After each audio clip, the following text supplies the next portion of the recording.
ঈশ্বরে কি করে মন হয়?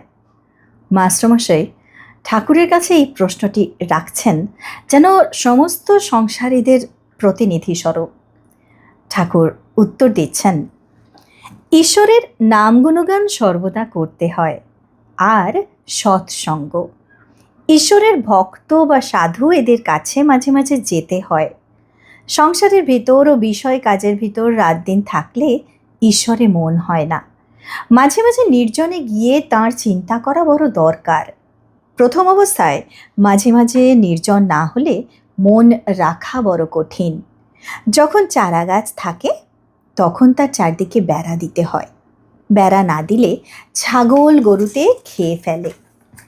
ধ্যান করবে মনে, কোণে ও বনে, আর সর্বদা সদা সৎ বিচার করবে।